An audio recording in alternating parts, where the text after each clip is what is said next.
Welcome to the Campaign Trend Podcast, where you're joining in on a conversation with the entrepreneurs, experts, and operatives who make professional politics happen. I'm your host, Eric Wilson.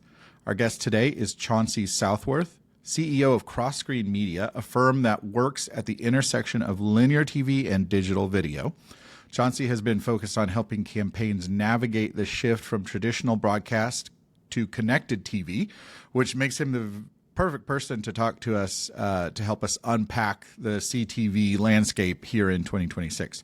In this episode, we're digging into the growth of connected TV in political advertising, where that spending is coming from, what it's replacing, and some really interesting debates about who should be placing it. So we'll explore that and more in today's episode.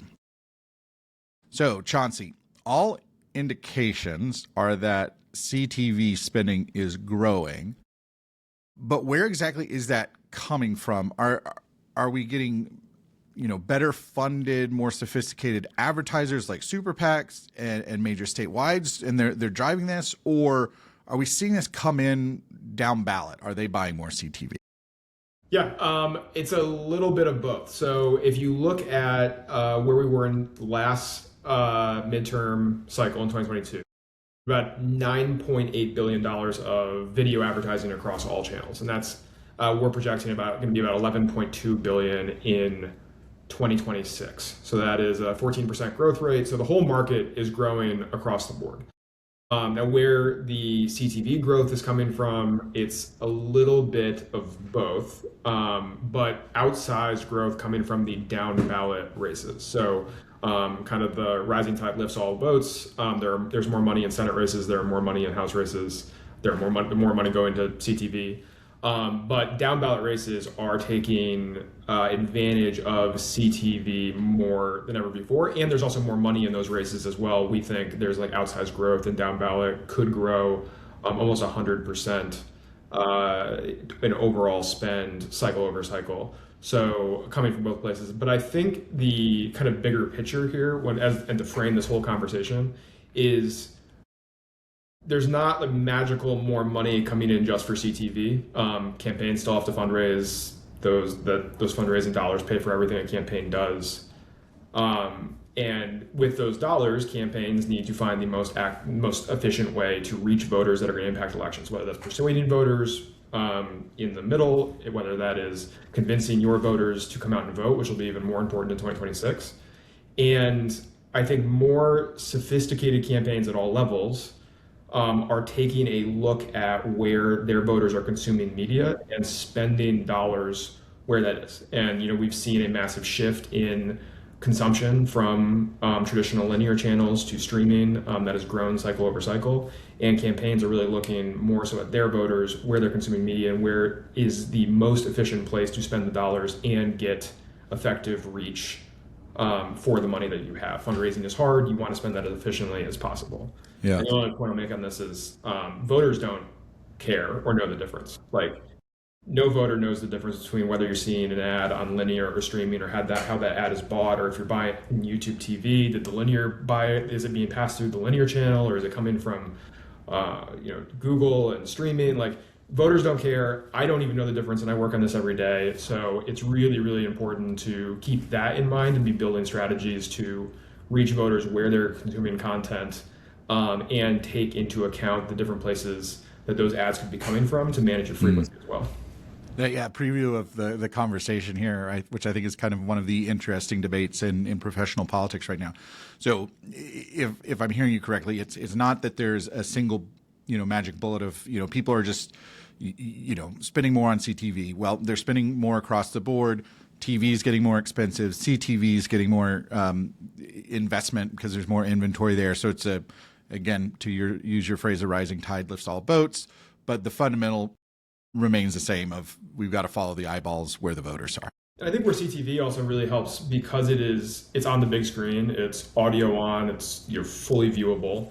And it's also targetable at the household level. So you get this kind of best of both worlds of the linear format and the digital targeting. So when you look at like what we just saw in Texas in the primary, like there was a lot of competitive state house and state senate races. Most of the media is talking about the rightfully so the top of the ticket in the Senate race, but there were tons of these races. There was a lot of money put in these campaigns, and if you're a state house district that touches the Dallas media market, you now have the ability to buy TV ads to households without having to show it to the entire market, which is going to be really expensive. So more down ballot campaigns, as more money is pouring into those campaigns at the fundraising level, are also coming up with more creative strategies to reach their audiences.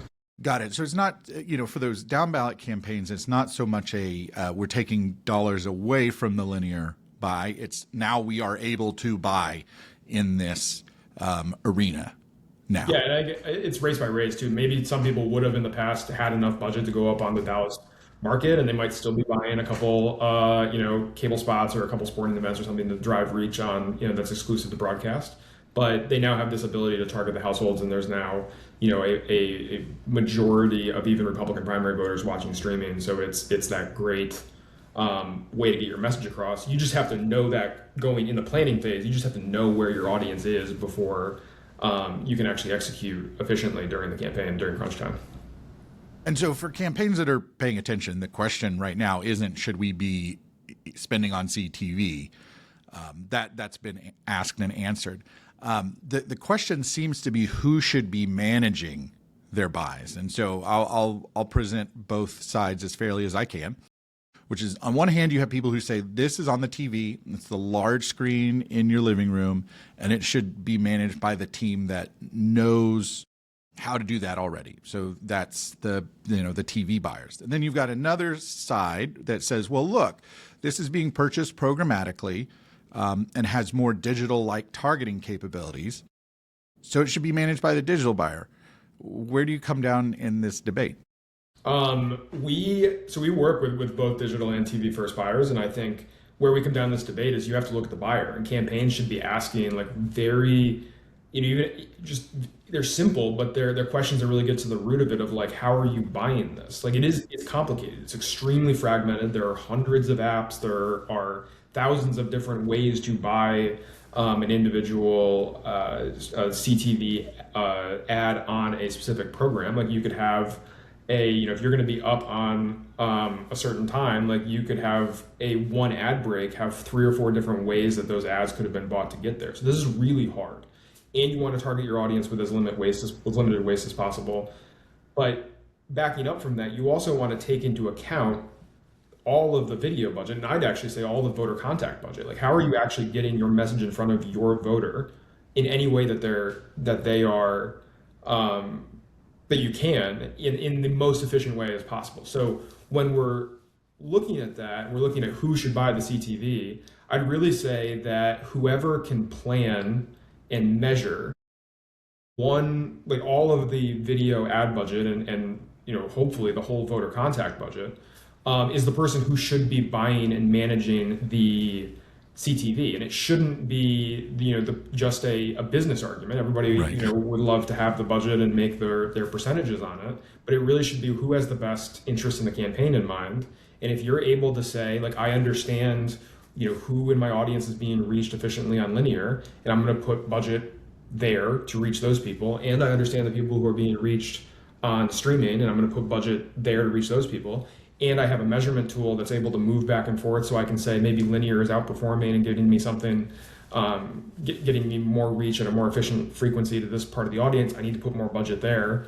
Same thing on the streaming side. Like, you have to be able to navigate that, and that's really hard when you have like siloed buying and people right. that are all trying to fight over this budget. So I would, if I'm a campaign, this is hard. If I'm a campaign or if I'm a GC, I'd really, really try to pick vendors who understand how to buy the other side, even if they don't buy it themselves, but understand the metrics and the language, understand what voters are best reached on each component, and work across your entire budget to maximize reach. And then also understand there's a group of people in the audience that are not going to see the ads on the big screen. They're people like me who pay a little bit more to get the ads off my Hulu. and they're not going to see they might not see ads on the big screen at all, and they should be getting a voter contact through other ways, whether that's going back to mail, doors, and texting, really working throughout the whole campaign, and that's how you can make your budgets go further and ultimately be more efficient than your competitors. Yeah, so it sounds like it's the classic story of breaking down the silos. You're on a campaign, you're on the same team, let's work together. Absolutely. To make sure that you're getting those efficiencies, you're not wasting things. And I think just to really spell it out, which I think is kind of eye-opening to a lot of people, is you could be buying linear inventory that is then being shown through streaming because it's going over on YouTube or it's going on Hulu. And so if you say, look, hey, you're buying this, you might be paying twice for the same thing. And that we just can't afford to do that in campaigns. Yeah, you've got to be talking. Absolutely, this is like a big deal, and this is something that like I've like thought about and even reached out to some people about recently. Of like YouTube TV, there's an argument that might be overbought in politics because if you're buying local broadcast, you can't insert ads on local or on YouTube TV on broadcast channels. So if you're buying local broadcast, somebody who's watching YouTube TV is already getting that ad passed through. So you're reaching the component of the audience. You're incrementally reaching the component of the audience that is only watching cable on YouTube TV. And at the minimums and the CPMs, like there's some campaigns that makes a lot of sense. There are others that don't, and that's the kind of in-depth like conversation that you need to be having, where you take the noise that you're hearing from vendors and you're hearing from the market and you're hearing from other people on the campaign, and you say like, let's have a data-driven argument. And you've got to be able to measure it. Where the dollars go. You're listening to the Campaign Trend Podcast. I'm speaking with Chauncey Southworth about the role of CTV and linear TV buying. Chauncey, I think another way to understand this debate is to take the perspective from both sides, right? So if TV buyers control it, what do they get right and what do they miss, right? And I think that there's certainly, from my perspective, there's understanding they have about the creative that maybe a digital first firm, because something that's going to work on social might not play as well on, say, YouTube TV's format. Absolutely. And yeah, TV, I mean, the TV buyers have often been doing this for longer. They, even just a few cycles ago, controlled 80+% of the advertising budget. Like, they have great systems in place. There are many of them that do an amazing job with streaming and CTV. And I think there's the creative strategy. There's when to switch out your creative. There's understanding frequency and knowing when you've kind of reached that line of diminishing marginal returns and you want to switch out your creative. Like that's all stuff that I think both sides can do. The TV buyer, I think, has that kind of just in the back of their minds always because of how TV is bought and how they switch out creatives that way. I'd also say that one big example is that and I came from the digital side originally, like we never thought about media markets. Like why would you want to break out your campaigns ways if you're in a big state, and I don't know if that's necessarily the best way to do it, but you should be taking into account media markets when you're buying your digital and streaming, because in many states there's going to be markets where the TV buyer is going to not buy as much because they are wildly inefficient. There's a lot of people that are seeing the ad outside of the state, or if you're in like Northern Virginia and you have people in Maryland and DC watching it, like, I mean, we're all familiar with this. And in those markets that are more inefficient, you should probably be leveling that out by buying more streaming, more digital, that you are able to target geography level. And I find that the TV buyer like just has that in their minds because they rather than just like kind of a flat statewide buy, you'd say, okay, we're going to plus up impressions in Northern Virginia. Yeah. Yeah, so just to level out that frequency, and I think TV buyers do a great job of that. I think TV buyers have often been able to make the switch between rating points and CPM a little bit better because TV and TV broadcast and cable are kind of talking both languages. I think that's really important to compare your media plans so that you can kind of go back and forth and talk in terms of points, in terms of effective CPM, to decide where your next dollar is going. So I think those are things that the TV buyer does and has been able to do a good job with. Yeah, and I think another thing that comes up with the TV buyer is we in digital, we really painted ourselves into a corner very early on, because when we were fighting to get those budgets, we were saying, look, we can measure everything. we can make sure that nothing gets wasted. Meanwhile, these TV guys are, sending your ads to Maryland. And everyone's sort of like, yeah, I know that, but it's still working. Yeah. And so we kind of painted ourselves in this corner of like, we're not going to do any waste. We're not going to do any inefficiencies. We're only going to target these people. And what we know is that, some of this digital buying actually looks a lot more like broadcast, where we can't target it specifically on a one-to-one basis, match rates, privacy, all those sorts of things are coming in. And so you've got this group that kind of has some credibility on, we can manage sort of broader buys.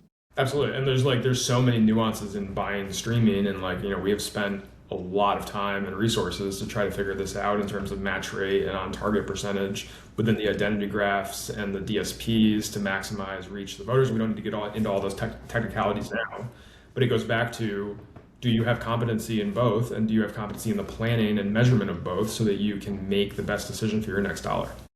And then, so, let's look at the other side of the coin, which is, people who come from digital buying world where they're familiar with programmatic, they understand some of the targeting that's available there.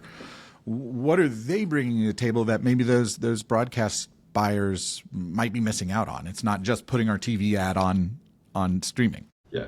I mean, years of managing just really a changing ecosystem in the technical world. If you've been a digital buyer for 10 years, you've seen so many iterations of what the best digital platform is, what the best buying platform is. So there is those really technical decisions that are being made when you're buying streaming programmatically to audiences that I think good digital buyers have been able to work out. So that is what buying platforms are reaching your audience in the most efficient way. How is your supply path to your actual publishers most efficient? You're taking resellers out of them. How do you make sure that your ads are not the industry standard, which is 19% fraud rate? How do you understand that if you're targeting on IP, you're probably 80% plus is off target? Are your ads running when the TV is off? There are big questions here that digital groups that I think do a good job here have had to answer. And if I'm a campaign, I would just take those few things and just make sure that your digital buyer or your TV buyer, whoever's buying the streaming, has answers for those. Yeah, it's a totally different world. I mean, because think about what, okay, I call up the TV station, here's what I want. Put in, it's all digital now, but, compared to, I've got to think about supply path optimization and fraud and all that kind of stuff, which we've been worrying about for, decades in the digital space. It's a different ballgame. I'd also say that if I'm a digital buyer, I'm probably attacking the TV buyer saying that, you're just calling up your TV buyer and getting the added value of streaming via your cable network or that probably is doing a pretty bad job, or just buying streaming on their one platform that's on the back end of all of these different cable groups that are buying streaming, and that's inefficient and they don't understand audience targeting and that kind of stuff. And for some buyers that's true. Other buyers have made investments and the TV buyer does a great job of buying the digital. On the other side of that, if I'm a TV buyer, I'd be saying is the digital buyer or is the other side just throwing all the money onto one DSP and putting an audience on there and saying that everything is targeted? That's not true. Yeah, right, you're not hitting it. And both sides need to make that investment, and that's why we've spent the time to actually invest in this, and then back-end agencies to maximize reach and frequency with the tech that we can build and kind of spread the wealth around the different agency customers we work with. Yeah. So I want to shift to something that CrossScreen's founder, Michael Beach, pointed out in one of his newsletters last year, and it has really stuck with me. And I looked over here because I actually have a note written about this on my wall. That's how long it's been stuck with me. And the stat is astonishing. So for an hour of linear TV programming, a viewer sees 13.1 minutes of ads compared to the average TV viewer or average streaming TV viewer who would see 3.8 minutes of ads. So I think this has really major implications for our creative strategy that no one is talking about, has been overlooked. And so the idea is, on TV we get repetition, right? That you get to see that message over and over again. But on streaming, you might only get one chance per hour to see the message. And so we've got to do more work with those eyeballs and that time. I mean, how should we be factoring this into our paid media strategy? Yeah, it's hard. On TV, it's also like, I mean, I think in local broadcasts, it's like 16 minutes an hour. Now, one thing I would say is like, just to start off, is like, does this mean that streaming actually demands a little bit more attention to the actual ad spots? Because if you're seeing 16 minutes of ads an hour, are you just kind of glazed over by the time you get to the minute 5 of ads? On streaming, you just have less ads, and maybe that allows a little bit more attention to the actual ads that you do see. There's also tons of fragmentation in streaming. There's people that see 0 ads, and then there are some like fast channels that do have more of a linear style ad load, and that's where you have to balance all of that out as well. I think this just goes back to taking a broader approach on streaming. We can target people when they are watching content, and then we can bid up on those people that are. I guess this goes back to linear and streaming. There are people that watch so much content on linear or on streaming or on both that if you buy any ads, they are going to see the ad, and like if they were probably going to see it at too much frequency, and like you can kind of set them aside. There are people that are going to see no ads, and those folks you need to be texting or mailing or knocking on their doors. And then there's this like majority of your audiences that are light viewers. They like are going to work every day, and they probably watch some sports on the weekends and might have their show or two that they watch during the week. And those are the folks that are like really hard to hit because they are watching a very limited amount of content. On the linear side, you can like actually plan against them, and you can say like, I know the heavy viewers will see my ad when they're watching, but I need to be buying this football game. I need to be buying the Bulldogs in Georgia to actually hit a little bit larger group of those light viewers. And it's similar on streaming. Those are the people that we probably need to be taking out of the audience, building more frequency like we talked about, media markets. And we need to be willing to pay a little bit more to beat the competition. And the competition is not just your political competition, it's also Procter & Gamble and Pepsi and Coke and everybody else is trying to get in front of them, and get your message when they're watching content. And that's why programmatic is so powerful, because we're able to do that to audiences and to households. Right. I think another takeaway has to be we need to be testing our creatives, right? So if every opportunity in front of a voter is becoming rarer and more expensive, we need to make it count. So we've been doing research at the Center for Campaign Innovation about this, and there are other academic studies that show like if you are not testing your creative, you're leaving essentially money on the table and missing out opportunities. There's also like we've been leading on holistic reach and frequency measurement for a long time, looking at reach and frequency on broadcast cable and CTV, mobile desktop, putting it into one report and allowing you to make incremental changes based on where things are coming from. Where this is going though, and this is like something we rolled out last year, is like actual brand lift or message testing on most campaigns to a target audience. And I don't mean the little display graphic poll that comes up that like is added value to a DSP. Like I just don't think that is actually giving you statistically significant results. But like the product we rolled out, we have a partner, and they're actually polling audiences pre-flight. We have a product that does message testing, so you can test out 3 or 4 different messages. And in one of these that we just ran, we then run throughout the course of the campaign to make sure that we're still on target. And then post-campaign, see what we actually moved. And at one, we did this recently on an issue-based campaign, and we message tested. We picked the best message, and we moved the audience 6% on the specific issue. Like that's where we have to go here, because like reach and frequency isn't even enough. It has to be like, how are you actually moving your audience that you want to target? Right. And so many people just skip over that thing and they say, oh, well, I made the ad, so it's good.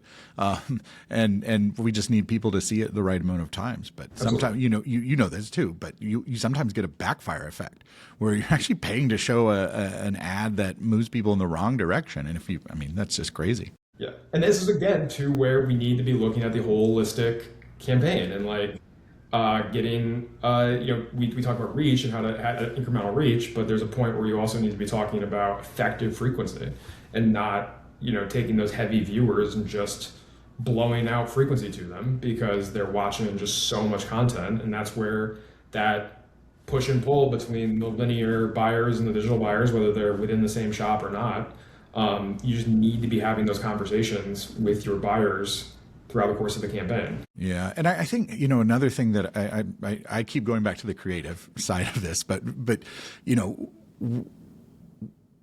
way it works on a TV ad, a lot of people are going to see it. So you kind of, first do no harm, right? You don't want to say anything that's going to backfire and lose votes. And then you got to figure out, okay, what's the best message for most people?